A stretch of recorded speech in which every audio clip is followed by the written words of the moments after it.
안녕하십니까? 오늘은 제 145강 신살 그리고 명조의 구성에 따른 성격을 간략하게 살펴보도록 하겠습니다. 우리가 개개인의 성격을 파악한다는 건 참 어렵죠. 목화토금수 오행에 따라서, 또 육친에 따라서, 그리고 신살 또는 명조의 구성이 어떻게 이루어져 있느냐에 따라서 여러 가지 성격이 나타난다는 것인데요. 결국 따져보면은 인간의 성격의 파악은 그리 쉽지 않다. 대략적으로 우리가 그 성격을 파악할 뿐이지 모든 것을 적용해서 성격을 파악한다고 하는 것은 참으로 어렵다. 그렇게 생각해 볼 수 있습니다. 자, 그러면은 우리가 신살에 의한 성격을 얘기하면서요, 제가 적어 놓은 신살이 몇 개 되지 않습니다. 원래 신살의 종류는 300여 개에 이른다고 하는데요. 제가 그 300여 개의 신살을 그 상담자의 사주에 적용해서 활용해 본 적이 별로 없습니다. 그저 제가 일반적으로 상담할 때 사용하는 신살은 10여 개 이내의 것이 되는데요. 현대인들에게 있어서 가장 문제가 되는 것이 아마 이 기문관살이 아닌가 하는 생각이 듭니다. 우리의 기초 과정에서 제가 신살에 대한 설명을 드렸기 때문에 기문관살 6가지, 원진살 6가지, 결국 중첩되는 걸 제하면 약 8가지 정도에 의해서 기문관살 작용이 이루어지고 있다고 볼 수 있는데요. 이 기문관살이 놓여 있다. 그러면은 신경질이 많다. 신경질을 잘 부린다. 그 다음에 신경쇠약. 신경이 쇠약해서 아주 그 예민한 그런 면모를 보이기도 하고, 그 다음에 남이 예상치 못한 그런 궤벽, 괴이한 습관, 버릇, 그러한 것들을 가질 수도 있습니다. 그 다음에 까다로운 건 말할 것도 없고요. 엉뚱한 데가 있어요. 그래서 너 혹시 잘못된 거 아니야? 머리가 이상한 거 아니야? 이러한 얘기를 들을 수 있는 언행을 할 때가 있습니다. 대체로 기문관살 있는 분들이 역학 공부를 많이 해요. 그것은 아마 이 영리하다는 것 때문에 그럴 겁니다. 여기서 이제 영리하다 하는 얘기는 아주 보통 사람들보다 관찰력이나 또는 이 두뇌의 회전이 재빨라서 어떤 명리의 이치를 이해하는데 뛰어난 면이 있지 않나. 그래서 이 기문관살 있는 사람들에게, 물론 기문관살뿐이 아니고 철새 개금살이나 또는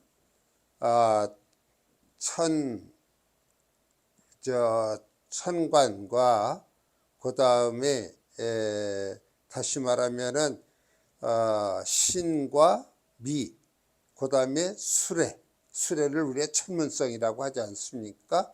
그러니까 그걸 한자 수거로 천관지축이라고 하는데, 그러한 것들을 지지해 놓고 있으면은 우리가 뭐 역술인의 팔자다, 그런 식으로 얘기하기도 합니다.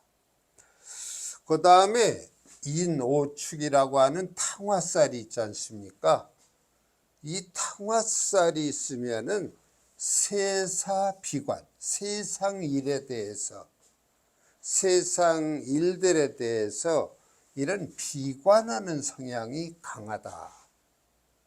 그래서 이 세상에 대한 비관으로 인해서 뭐 음독 자살을 한다든지 그러한 경우들이 많이 있는데요.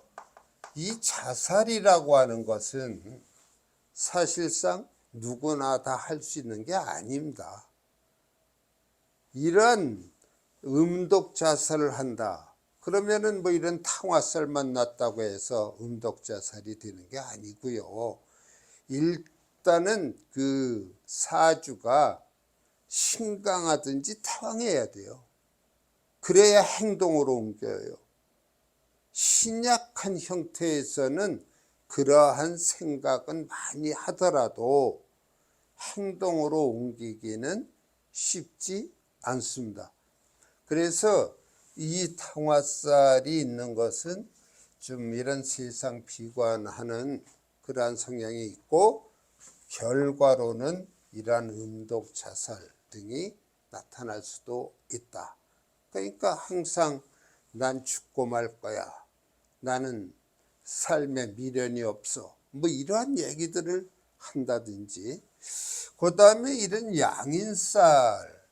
양인살이라고 하는 것은 우리가 양간일주일 때 양인들이 놓입니다. 예를 들면은 간목에 묘가 놓인다든지 병화에 오가 놓인다든지 그런 경우가 되지 않겠습니까? 근데 꼭 양인살뿐만이 아니고 뭐 개강살이다 또는 백호살이다 이런 것들도 마찬가지로 잔인한 면을 지니게 됩니다. 그 다음에 좀 긍정적인 신살이라고 한다면 길신이라고 우리가 흔히 얘기하는데, 천덕귀인, 월덕귀인, 그리고 천을귀인, 이러한 경우에 우리가 길신에 속하는 대표적인 것인데요. 대개 이러한 길신들이 있게 되면은 소탈합니다. 다시 말해서 원만하기도 하고, 또 암암리에 천덕귀인이나 월덕귀인, 천을귀인이 돕는 형상, 마치 인수가 생해주는 것과 같은 그러한 작용을 하는데, 암암리에 이루어진다, 표가 나게 이루어지는 것이 아니고, 그럴 때는 그 사람들은 여유가 좀 있는 듯한 모습이면서 소탈한 면을 보인다, 그렇게 얘기들을 합니다. 제가 이 신살에 의한 성격을 말씀드리면서 한 가지 당부의 말씀을 드린다면, 하나의 신살로만 모든 것을 파악해서는 안 된다는 것이죠. 신살은 제가 볼 때에는 신살에 의해서 격이 형성되는 경우도 있었지 않습니까? 우리가 특수격에서 뭐 괴강격이라든지 양인격이라든지 이런 격들이 있었는데, 그러한 어떤 신살에 의해서 너는 이러이러하다라고 단정 짓는 것은 굉장히 위험한 발상이 됩니다. 예를 들어서 명조의 구성이 좋지 않아요. 예를 들면은 뭐 형도 있고 충도 있고 그런 가운데 신살이 얹히면 그것은 그 신살의 나쁜 면이, 부정적인 면이 더 강조될 수도 있겠습니다만, 다른 명조가 깨끗한데 단지 이러한 기문간살, 탕화살, 양인살, 뭐 괴강살, 백호살 이런 것들이 있다고 해서 너는 잔인해, 너는 매사에 비관적이야, 이런 식으로 얘기하는 것은 무리다, 그런 걸 당부드리고 싶습니다. 그 다음에 명족 구성에 따른 성격이 있을 수 있는데요. 여기에 이제 충과 형을 놨을 때 예를 들어서 우리가 형이라고 하면 인사신도 있고요. 그 다음에 축술미도 있고, 그 다음에 자묘형도 있고, 자형이라고 해서 진진, 오, 유유, 해해 뭐 이러한 자형도 있어요. 이러한 형이 있다 보면은 충도 동반하는 경우가 많습니다. 여기 인신충에 사가 들어가면 또 형이 걸리지 않겠습니까? 그럼 형충이 함께 하는 거예요. 축술미도 충미충에다가 술이 개입되면은 형까지 또 성립이 된다. 뭐 자묘형은 뭐 도화형이다. 자형들은 어떠한 작용을 하느냐? 재발등 죄가 찍는다. 그러니까 화근을 자신이 불러들인다. 이러한 충과 형이 있게 되면 투쟁, 쟁투죠. 그 다음에 불목이라고 했는데 화목하지 못하던 얘기입니다. 화목하지 못하다. 제가 판서를 할 때 한자를 많이 쓰고 싶습니다만은 아마 유튜브 강의를 들으시는 분들 중에 거의 아마 대부분은 한자에 대한 그 실은 한자에 대한 거부감이 있어요. 그래서 그냥 제가 한글로 쓰다 보니까 뜻이 얼른 통하지 않는 경우가 있는데, 불목은 화목하지 못하다, 소란스럽다, 그리고 어떠한 조직이나 어떠한 화합을 이루어야 될 자리에서 이탈한다. 이러한 성격들이 있다. 그 다음에 명조를 이렇게 보면은 금과 수가 쌍청, 맑을 청자죠. 금수가 서로 어우러져서 청한 그러한 기운을 갖는 경우 우리는 청백하다, 맑고 깨끗하다, 그런 말입니다. 그러니까 금이 수에 더해지면은 맑은 물이 된다. 우리가 개울이나 이런 데 가면은 돌과 물이 어우러져서 공존하지 않습니까? 그런 물은 굉장히 맑은 물이 되어 있어요. 인간도 이런 금수 쌍청으로 이루어지면은 청백한, 어찌 보면 더 나가면은 결벽증 같은 것이 있을 수도 있습니다. 그 다음에 지지에 합국을 놓은 자가 있어요. 삼합을 놓던지 방합을 놓던지. 물론 삼합의 작용이 더 부피가 크다 보니까 예를 들어서 뭐 해묘이 목국을 놨으면은 그건 목의 성질에 따라서 역시 청백한 면, 인호수를 놓던지 사회축을 놓던가 신자진을 놓는다든지 하면은 이런 역시 청백한 면을 가지고 있다. 그 반면에 서로 다툽니다. 여기서 금목상전이라고 그랬어요. 근데 우리가 흔히 목은 어질 인자를 갖다가 나타내지 않습니까? 화는 뭘 나타내요?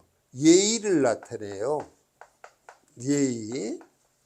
예의를 나타내고, 토는 신을 나타냅니다. 그 다음에 금은 의리를 나타내지요.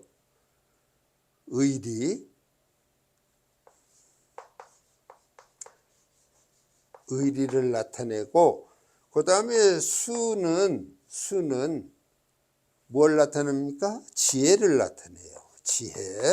지혜를 나타내죠. 그래서 인의 예지신이 됩니다만, 이런 사주 그 명제의 구조가 금과 목이 서로 싸운다. 금극목이 되는 것이죠. 그러면은 금은 의리가 되고 목은 의리가 되는데, 이게 싸우니까 인이나 의가 없는 거예요. 어느 하나만 살아남는 게 아니라 어질지도 못하고 의리도 없고 그런 성격을 띈다는 말이에요. 그와 마찬가지로 수와 상전이 되면은 수는 지혜지 않습니까?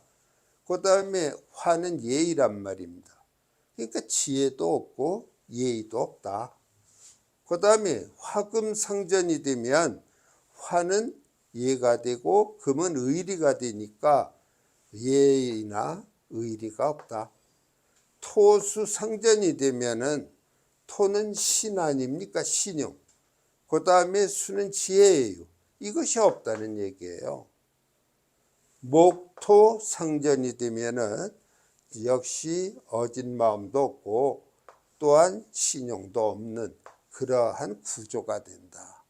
이렇게 해서 성격을 얘기하기도 합니다. 자, 제가 여러 시간에 걸쳐서 우리 그 인간의 성격을 나름대로 파악해 보고자 해서 오행, 그리고 육친, 그리고 이런 기타의 과정을 통해서 설명을 드렸습니다. 자, 오늘 강의 여기서 마치겠습니다.